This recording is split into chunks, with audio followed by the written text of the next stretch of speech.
Bogus पीक विमा भरल्यास 5 वर्ष नाव काळ्या यादीत. राज्यात पीक विमा योजनेतील अनेक गैरप्रकार समोर आल्यानंतर त्या संदर्भात शासनाकडून काही मार्गदर्शक सूचना आलेल्या आहेत. यामध्ये बोगस पीक विमा भरला तर त्या शेतकऱ्याचे नाव 5 वर्ष काळ्या यादीत टाकण्यात येणार असून त्याला शासनाचा कोणताच लाभ घेता येणार नाही असे स्पष्ट नमूद करण्यात आले आहे. या संदर्भातील माहिती कृषी विभागातील अधिकाऱ्याकडून मिळाली आहे.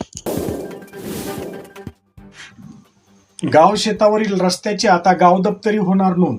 7/12 उतार्यावरील इतर हक्कात नोंद कायदेशीर स्वरूप प्राप्त होणार. नकाशावर असलेले रस्ते, शिव व पांदण रस्ते, सहमतीने तयार केलेले रस्ते, विशिष्ट कामासाठी काही शासकीय विभागांनी केलेले रस्ते याची नोंद आता गाव दप्तरी अर्थात तलाठ्याच्या रेकॉर्डला केली जाणार आहे. त्यामुळे हे रस्ते 7/12 उतार्यावरील इतर हक्कात नोंदवली जाऊन त्याचा कायदेशीर स्वरूप प्राप्त होणार आहे. यासाठी गाव पातळीवर मोहीम राबवून त्याच्या देखभाल दुरुस्तीसाठी स्वतंत्र विभाग उपलब्ध करून देण्यात येणार आहे.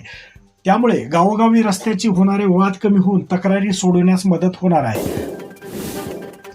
राज्यात 9% शेतकऱ्यांनीच काढला विमा. आता उरले केवळ 2 आठवड्याची मुदत.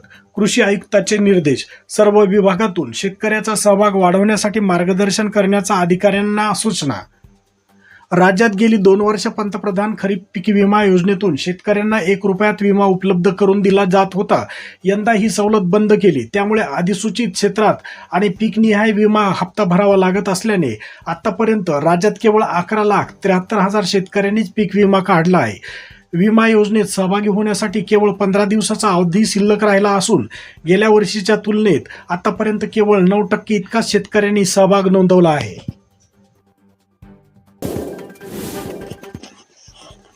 यंदा विमा हप्ता आणि नुकसान भरपाई यात बदल झाल्याने शेतकऱ्यांचा सहभाग कमी झाल्याचे निरीक्षण आहे.